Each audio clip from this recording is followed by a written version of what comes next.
अस्सलाम वालेकुम। वालेकुम सलाम। सर कैसे हैं आप? अल्हम्दुलिल्लाह करम। फेरी मार्केटिंग से मैं हूँ आपके साथ अफीफ़ा, और आज मैं बहुत खुशी से आपको बताना चाह रही हूँ कि हमारे साथ मौजूद हैं सीईओ फेरी मार्केटिंग फ़ारूक मलिक साहब, जिन्होंने अपने बहुत बिजी स्केड्यूल में से हमारे लिए वक्त निकाला है, जिसके लिए सर मैं आपकी बेहद मशकूर हूँ। Thank you. और शुक्रिया सर। सर आज हम रियल इस्टेट के हवाले से कुछ सवाल करना चाह रहे हैं आपसे। जी प्लीज़। सर सबसे पहले शुरू करते हैं कि आपके लिए फेरी मार्केटिंग क्या है और कब आपने इसके सफ़र का आगाज़ किया? फ़र्स्ट ऑफ़ ऑल आपको मैं ये बताऊँ कि इस सफ़र का आगाज़ मैंने 2010 में किया था ओके। और बाय चॉइस किया था। और मेरे लिए मेरा पैशन है फेरी मार्केटिंग, और पाकिस्तान की इकॉनमी के लिए इस इंडस्ट्री में कुछ करने के लिए मतलब एक कुछ करने का पैशन लेके बिल्कुल मैंने सर। ये इस सफ़र का आगाज़ किया था जी। ठीक है। सर कंपनी लेगेसी को बरकरार रखने के लिए आप क्या इकदाम करते हैं? देखिए जी, फ़र्स्ट ऑफ़ ऑल जब आप किसी मार्केट में बैठे होते हैं तो उसके लिए जो मार्केट के रूल्स होते हैं आपने उनको फॉलो करना होता है। फिर इंसान के अपने बनाए हुए कुछ उसूल होते हैं जिनको लेके वो आगे चल रहा होता है। और अल्हम्दुलिल्लाह मैं पिछले 15 सालों का मेरा F11 में ही सेटअप है और मैं F11 में काम कर रहा हूँ। तो ये कंपनी की जो रेपो है उसके लिए आपको मार्केट से वो लेना चाहिए कि इस कंपनी की रेपो क्या है। मैं खुद नहीं बताना चाहूँगा कि भी मेरी कंपनी की क्या वो है। ठीक है सर। रियल एस्टेट इंडस्ट्री में कोई अमेंडमेंट्स या चेंजेस लानी हो तो अब वो आपके हिसाब से क्या होंगे? देखिए जी, इसके लिए हमने बहुत हाई लेवल पे जाके अप्रोच किया है। कुछ ऐसी चीज़ें हैं जो पाकिस्तान में होनी चाहिए, लाइक जिस तरह आप दुबई की मार्केट को देखते हैं तो वहाँ पर उनका एक रीरा है।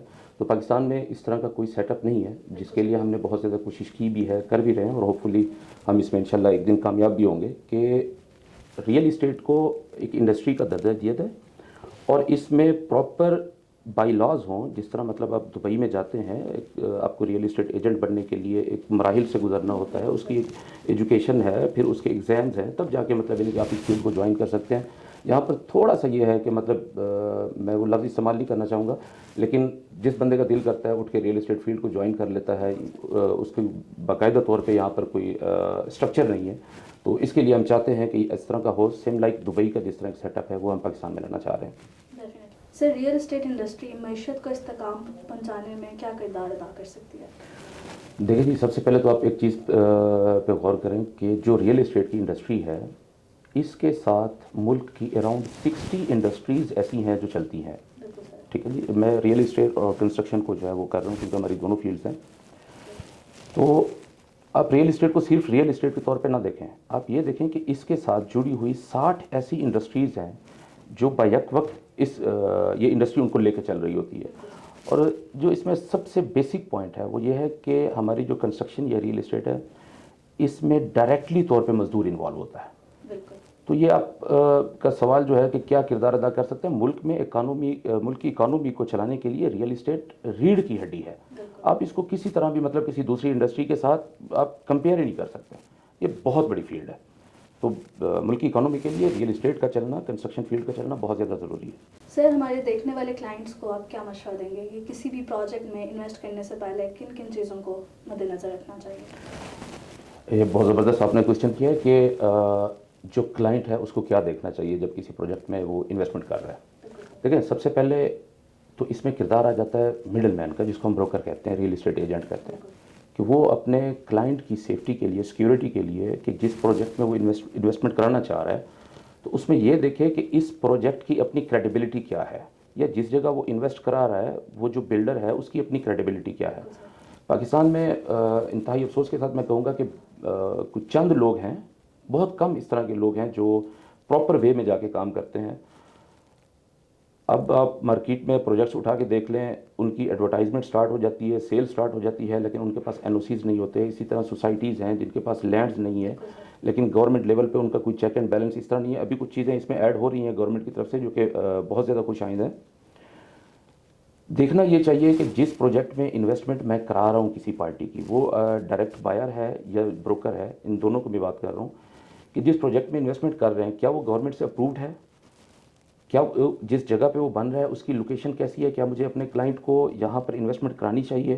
तो बहुत सारी चीज़ें ऐसी हैं जो मिडल मैन का जो इसमें रोल प्ले कर रहा है, सेम लाइक अस, उनको ये देखना चाहिए कि जिसकी हम इन्वेस्टमेंट यहाँ पे करा रहे हैं तो क्या ये इन्वेस्टमेंट उसकी सिक्योर है। और सिक्योर होने के लिए आपने क्या देखना है, उसकी अप्रूवल्स देखनी है, उसकी लोकेशन देखनी है, बिल्डर की क्रेडिबिलिटी देखनी है या डेवलपर की क्रेडिबिलिटी देखनी है।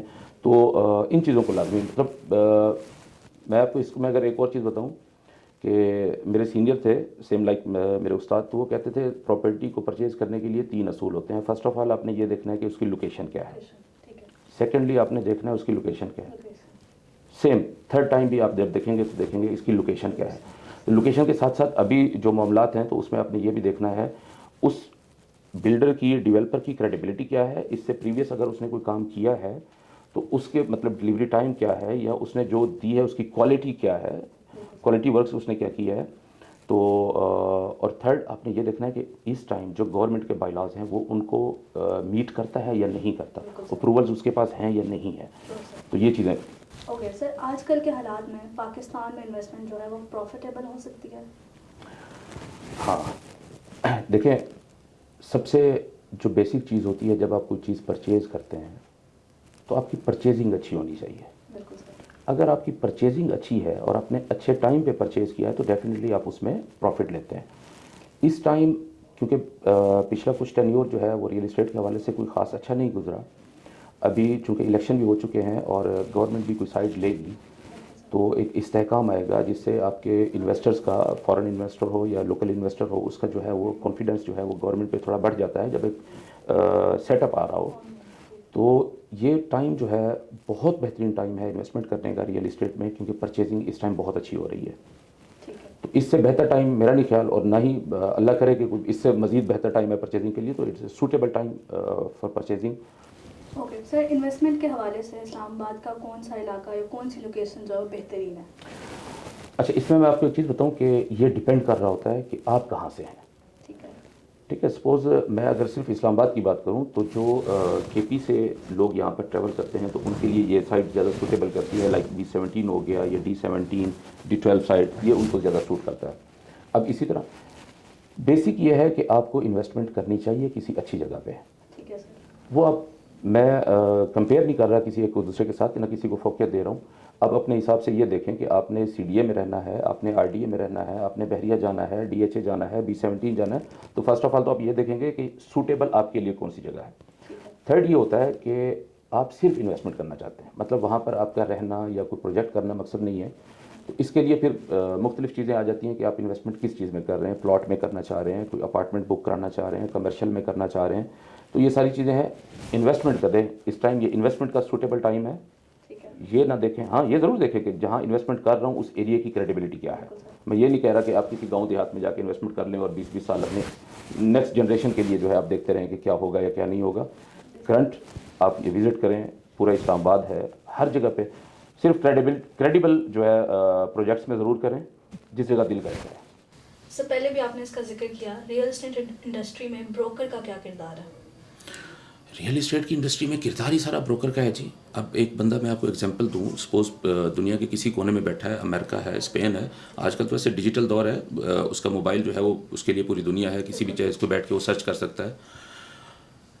ब्रोकर का मेन ही किरदार है जी। ब्रोकर को ही पता होता है, क्योंकि वो मार्केट के अंदर बैठा हुआ है, उसको हो नव है कि इस टाइम जो है वो कौन सी जगह ज़्यादा बूम पकड़ रही है, कौन सी जगह पे इन्वेस्टर का रुझान ज़्यादा है, या किस जगह पे डेवलपमेंट जो है वो तेज़ी के साथ हो रही है।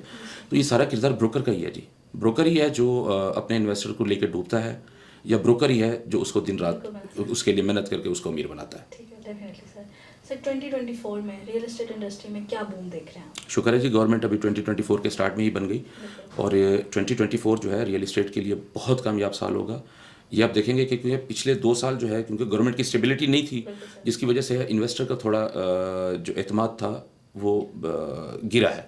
लेकिन अभी चूंकि गवर्नमेंट किसी की भी हो, मैं गवर्नमेंट की साइड पे बात नहीं कर रहा, किसी की भी हो, लेकिन एक स्टेबल गवर्नमेंट बननी चाहिए। जब गवर्नमेंट स्टेबल होगी तो इन्वेस्टर का ऑटोमेटिकली एतमाद जो है वो मुल्क के लिए या इंडस्ट्री के लिए बहाल होगा, तो इन्वेस्टमेंट आएगी जी पाकिस्तान के लिए, और इसमें पाकिस्तान की इकानमी के लिए बहुत ज़्यादा सपोर्ट है।